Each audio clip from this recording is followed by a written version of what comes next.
Eu acho que isso é a maior mentira. Eu não me considero a melhor ou maior cantora de jazz. É como um prêmio, né?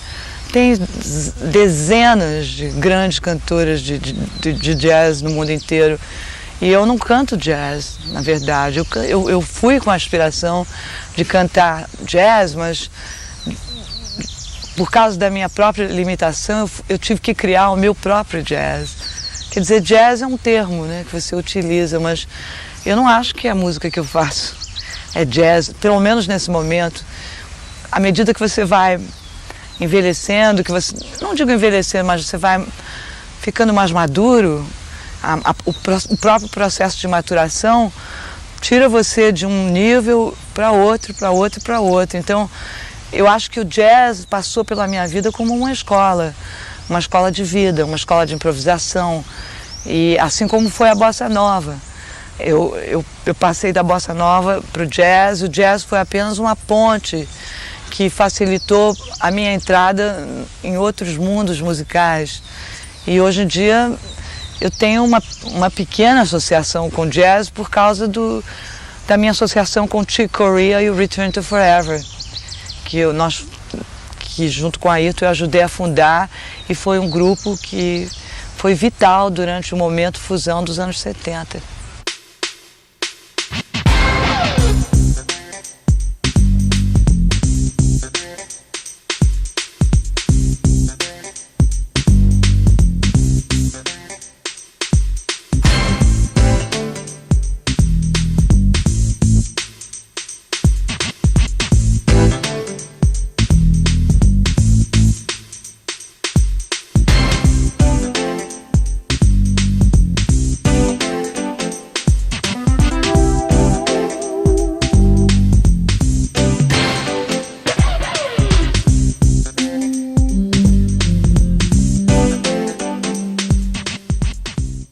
Eu tive alguns problemas para começar a minha carreira aqui no Brasil.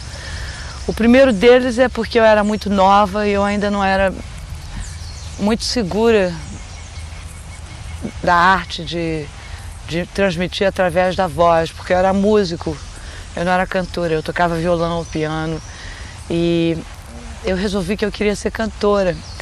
Então eu comecei cantando com a orquestra do Maestro Cipó, cantando em Gafieira, no Elite, ali no Bola Preta.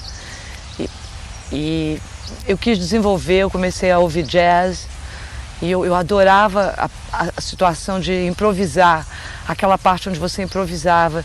E no Brasil não era muito bem desenvolvida ainda isso. Você tinha que ser aquele cantor que cantava aquelas chorinhos ou sambinhas e historinhas, ou então coisas muito tristes, ou aquela dor de cotovelo, que era lindo também. Mas eu comecei a cantar na época que a bossa nova começou a se desenvolver. Então, inevitavelmente, eu fui parte do Beco das Garrafas, daquela infraestrutura da bossa nova. Um pouco depois eu comecei a trabalhar como crooner numa boate chamada Stardust, numa boate na qual Jair Rodrigues também trabalhou antes de eu entrar. E um dos fregueses da boate, o Dr. Manolo Sainz, que frequentava muito, adorava o grupo, ficava perto da orquestra, era o Hermeto Pascoal lá, aquele grupinho. E uma noite ele, depois de uma noitada, bebeu a noite inteira, falou: qual é o teu maior sonho da tua vida? Um dia jogou assim no ar essa pergunta. Aí eu falei: o meu sonho nunca vai se realizar. Ele disse: mas você não pode me dizer qual é. Eu gostaria de conhecer o lugar onde o jazz nasceu. Ele falou: e onde é esse lugar? Eu falei: Estados Unidos. Aí ele não falou nada. Uma semana depois, ele mandou lá para o Stardust, para a boate, chegou um envelope e era uma passagem de ida e volta para os Estados Unidos. E eu nunca mais vi esse senhor, não sei nem se ele está vivo, porque fazem 30 anos que isso aconteceu.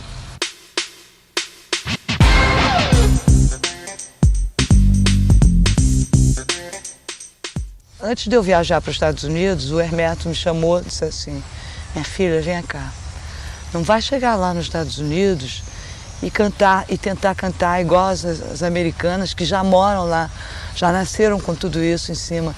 Você tem que chegar lá e fazer um negócio totalmente louco, uma coisa que ninguém faz. Por exemplo, use a sua voz para fazer sons. Na época, eu não entendi bem o que ele queria dizer com isso. Eu achei ele um pouco louco, na verdade, porque o Hermeto sempre foi um pioneiro em experimentação. Mas ele era muito consciente naquilo que ele estava me dizendo. Tanto é que depois disso, eu conheci o Wayne Shorter e o Wayne me convidou para a casa dele e tocou um disco para mim da Irma Sumac. Não sei se você conhece a Irma Sumac, mas ela é uma cantora, já uma senhora, ela é considerada uma cantora inca, é uma princesa inca, foi assim que o marketing foi feito. E ela não canta, ela faz aqueles sons. E o Wayne perguntou para mim, você pode cantar assim? Eu disse, de jeito nenhum. Você tá maluco, eu vim aqui cantar jazz. Eu não vou cantar, isso aí não é cantar. Mas logo em seguida o Miles Davis mandou o Ayrton no Brasil trazer o Hermeto Pascoal para gravar com ele. E aproveitando que o Hermeto estava lá, nós resolvemos gravar o primeiro disco do Ayrton, Seeds on the Ground, e a gravadora assinou o Hermeto Pascoal e eu também. E durante a gravação do Ayrton e do Hermeto Pascoal, o Hermeto me forçou a usar a voz para fazer sons.